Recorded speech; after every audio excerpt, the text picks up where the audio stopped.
யோகிராம் சுரத்குமார், ஜெயகுரு ராயா. கடவுள் மட்டுமே. பாகம் 1 நாம் பார்த்து கொண்டிருப்பது கடவுளை தேடி. நேற்றைய தொடரின் தொடர்ச்சியை தொடர்ந்து காணலாம். பாதுகாப்பற்ற வாழ்க்கையை தேர்வு செய்வது என்பது சாமானியருக்கு வராது.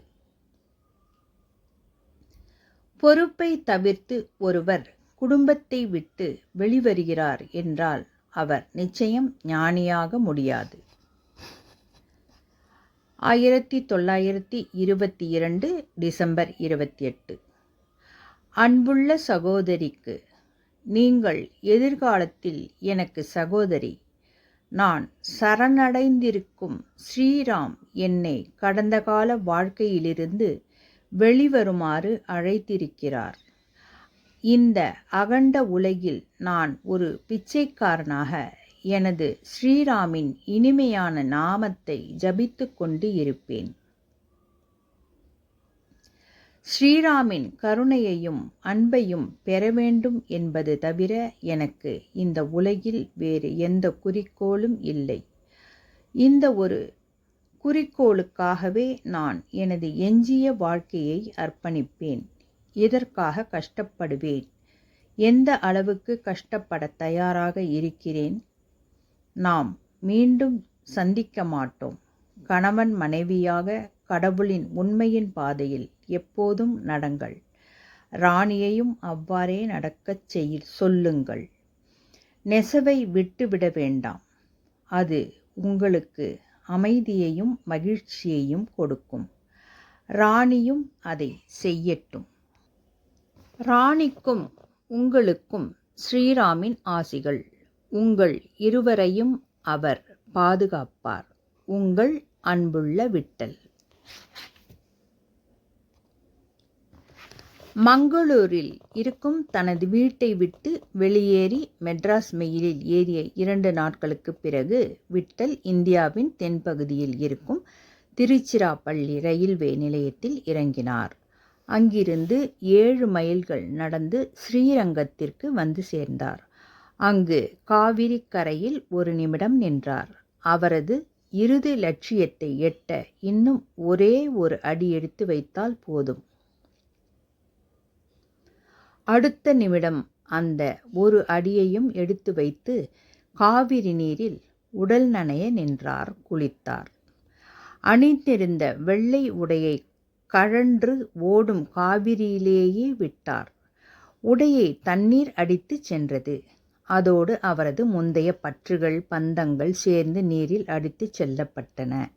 பின்னர்தான் கொண்டு வந்திருந்த காவி உடையை அணிந்து கொண்டார்.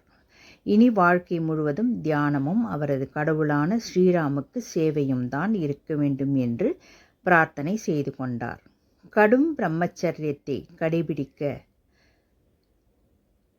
பிட்சை எடுத்து உண்பதாகவும் சபதம் மேற்கொண்டார். தனது முந்தைய ஆண்டுகளின் அனைத்து குழப்பங்களும் கலக்கங்களும் முடிந்து போயின என்கிறார் ராமதாஸ். காவிரி நதிக்கரையில் நின்று கொண்டு அவர் மகிழ்ச்சியில் அழுதார். பெருத்த நிம்மதி ஏற்பட்டது அவருக்கு. அவர் வேதனை, கவலை, கவனிப்பு அனைத்தையும் மறந்தன. அவை திரும்பி வரவே வராது. எல்லா புகழும் ஸ்ரீ ராமருக்கே என்கிறார் அவர். அவர் மனதில் ஆசைகள் எழுந்த மாதிரி இருந்தது.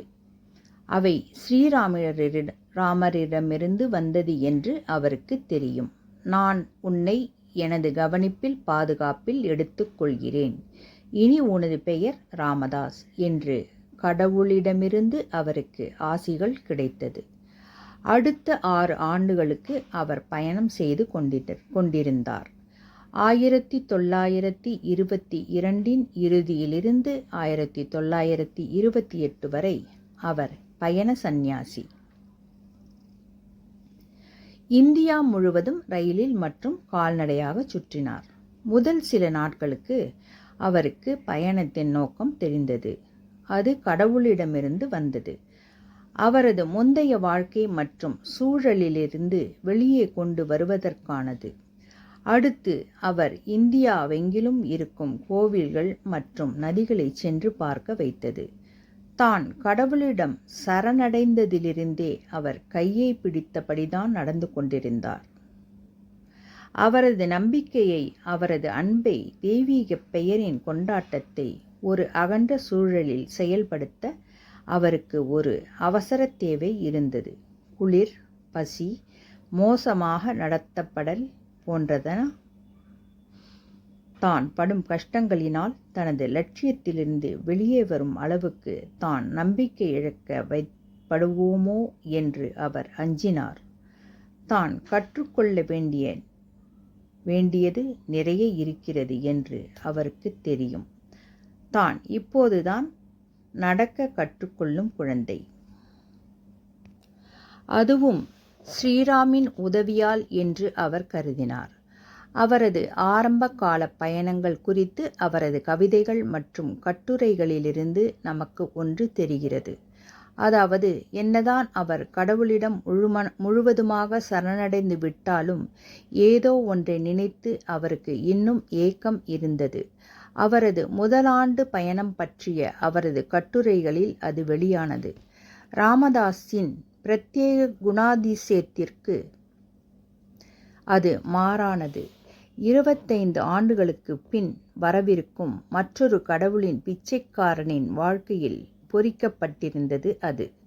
ராமதாஸ் ஏங்கியது, கெஞ்சியது அந்த பித்துக்குத்தான். பைத்தியக்காரத்தனத்தை. ராமதாஸ் சாதனாவில் இருந்த ஆண்டுகளில் நடந்த சில சம்பவங்கள் அவர் எவ்வளவு பேரார்வம், துணிச்சல் மற்றும் மகிழ்ச்சியில் வாழ்ந்திருக்கிறார் என்பதை சொல்லும். ராம் சுரத்குமார் இறுதியில் திருவண்ணாமலையில் வந்து இருப்பதற்கு முந்தைய அவரது சாதனா ஆண்டுகள் குறித்து நமக்கு எந்த ஆவணமும் இல்லை. ஆனால் பப்பா குறித்து நிறைய தகவல்கள் இருக்கின்றன. மிகவும் கீழான இடங்களில் இருந்திருக்கிறார். கடுமையாக சோதிக்கப்பட்டிருக்கிறார். ஆனால் அப்போதும் அவர் கடவுளின் புகழ் பாடிக்கொண்டுதான் இருந்தார். அவருக்கு எது கொடுக்கப்பட்டாலும் அதனை கடவுளின் ஆசியாகவே கருதினார்.